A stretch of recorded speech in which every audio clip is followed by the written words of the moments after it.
fait, je vais vous expliquer pourquoi j'ai... Non, mais reste assis. Pourquoi j'ai... Non, reste assis. Ah. Pourquoi j'ai écrit à Samuel? Parce qu'en fait, je le connaissais quand il était jeune. On habitait un village pas loin. Et moi, j'ai vécu en 1997, donc, une rencontre avec Jésus. Et un de mes amis chrétiens m'a donné un livre qui expliquait l'histoire d'un gars qui était en prison et puis qui changeait complètement. Et moi, la seule personne de mon entourage que je connaissais qui était en prison, c'était lui. Et en fait, ça m'a interpellée. Je me suis dit, ben, tiens, je vais lui parler de Jésus. Voilà.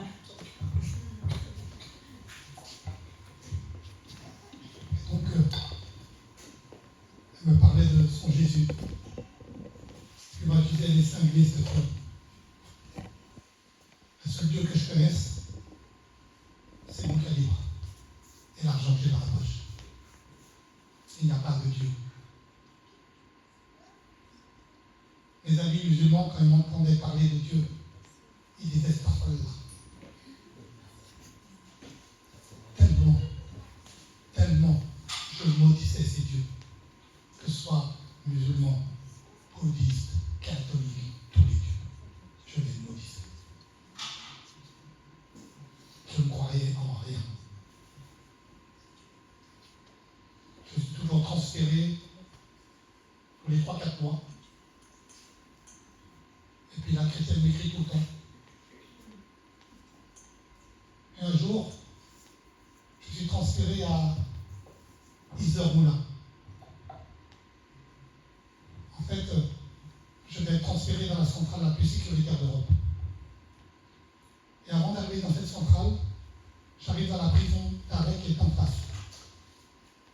Et quand j'arrive dans cette prison, il est 17h30, tout est fermé. Et là, il n'y a rien à la cellule. Un barreau, 2 barreaux, un grillage, 2 grillages. Même pas possible de passer le petit doigt par la fenêtre. Pas moyen d'avoir un bout de matelas, rien. Qu'est-ce qui reste dans la cellule? Un calendrier biblique. Je me permets d'intervenir parce que justement, j'avais écrit en me disant, mais il faudrait que tu lises la Bible. Puis, comme son papa était très religieux, en fait, dans son enfance, on lui avait un petit peu obligé à lire la Bible, mais d'une manière assez violente. Donc, en fait, il avait... Puis, il me disait, ah, moi, je connais toute la Bible, enfin, je connais déjà la Bible, et puis, voilà. Donc là, il était obligé de lire la Bible, enfin, en tout cas, des versets de la Bible. Pour toute la nuit, j'ai lu les versets de la Bible. Et les histoires. Et quelques mois après, je suis transféré dans la centrale. Il y a environ 200 mètres pour aller de la maison derrière la centrale. Quand on est transféré, on est pieds et mains attachés dans un fourgon cellulaire avec des surveillants. Quand j'ai été transféré, moi, j'étais pieds et mains attachés, fourgon cellulaire avec des surveillants. Et sur le parking, il y avait des hommes en armes. J'étais quelqu'un. J'avais l'habitude d'arriver dans les prisons de France, de Navarre, à Paris. Et quand j'arrivais dans les prisons, les directeurs venaient me saluer. Et là, j'arrive dans cette centrale. On me met dans une belle cellule que j'avais jamais vue encore, où c'était la première fois où j'avais une porte pour aller aux toilettes. Avant, c'était le surveillant regardait, il nous voyait tout faire. Là, il y avait une porte, c'était cool. Il y avait une fenêtre qui s'ouvrait et il n'y avait pas de grillage au barreau. Il y avait une belle pelouse. Je dis, c'est trop cool. Il me reste 10 ans à faire. Je l'ai fait sur un pied. Et là, les jours passent et pas de directeur qui vient me saluer. Un peu vexé le garçon.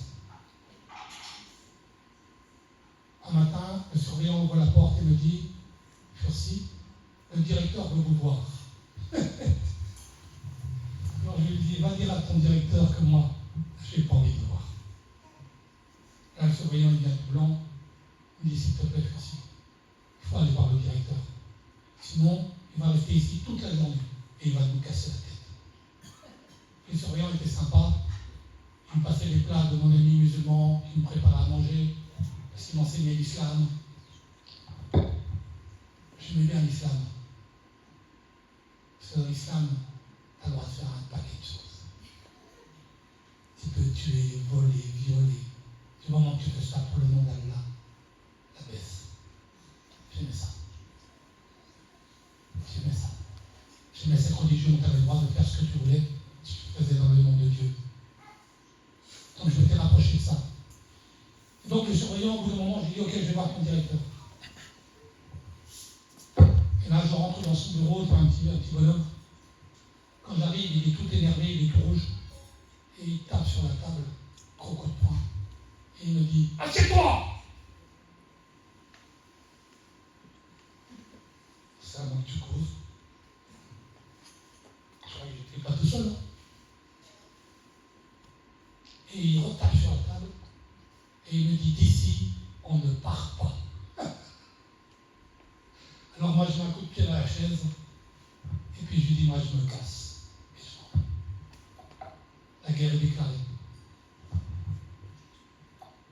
Ce petit directeur était très dangereux. Et toutes les 2 semaines, il me faisait mettre au cachot. Le cachot, c'était pas grave. Le problème, c'était que quand je sortais des cachots, je devais renettoyer une cellule. Ça a duré 1 ou 2 mois. Au bout d'un moment, j'en ai eu marre. J'ai dit à un surveillant, viens ici, prends ton crayon. Qu'est-ce qu'il y a? Merci, qu'est-ce qu'il y a? J'ai dit, note. Va dire à ton directeur, fils de pute et ta grand-mère l'a truie. T'as un problème avec moi? Tout de suite, la brigade spéciale est arrivée. Ils m'ont emmené au cachot, toujours préventive. Et après, ils m'ont présenté à ce petit directeur. Il y avait une vingtaine de surveillants pour ouvrir la porte. Quand je suis au cachot, il a une porte, 2 portes. Un surveillant ne peut pas ouvrir les 2 portes. Pour ouvrir une deuxième porte, il faut un gradé. Toujours 2. Et là, plein de surveillants dans les couloirs. Et là, je saute sur un pied jusqu'au prétoire où je vais être condamné. Et là, le petit directeur me dit, vous m'avez insulté en ces termes? Je dis, oui, vous. Il me dit 10 jours. Je l'insulte. 20 jours, je l'insulte. 30 jours. Je suis très content. 30 jours, c'était le maximum de prison, de cachot que j'allais faire. Je rentre dans le cachot. Et là, je suis sur mon lit, trop content. Trop content. Et là, la première porte s'ouvre. Le petit directeur passe sa porte par la fenêtre, par l'ouverture. Et me dit, Fursi, t'as vu ce que j'ai fait à ton copain à côté? Ça fait 3 ans. Quand le gars il marchait comme ça. Il a dit, je ferai pareil avec toi. Éclaté de rire. J'ai dit, mec, je vais sortir d'ici. Je vais aller dans ta maison. Je vais buter tes enfants. Je vais buter ta femme. Et je te mettrai une balle dans la gueule. Dégage.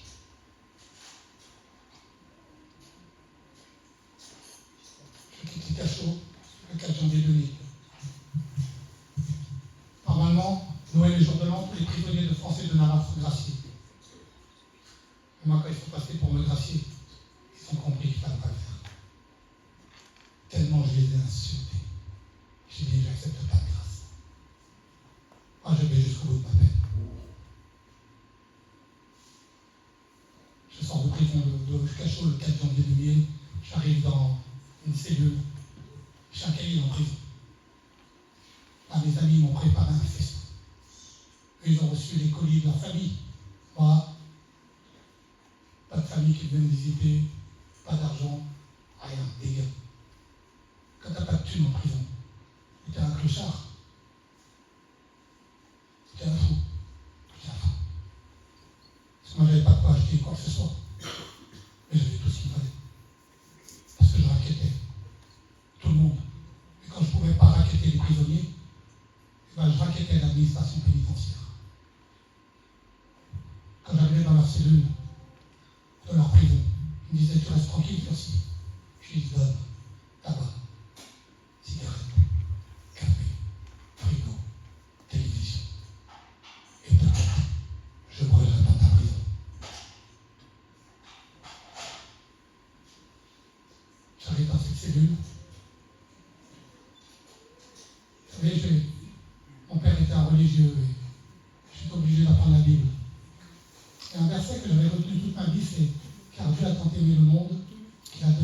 finisse, afin que quiconque croit en lui ne périsse point, mais qu'il ait la vie éternelle. C'est un verset que j'aimais dire des fois dans mes phrases. Et là, en arrivant dans cette cellule, j'allume la télévision, la radio. C'était 30 jours, je n'ai pas entendu de musique. Et je m'assois. 19h, les portes se ferment.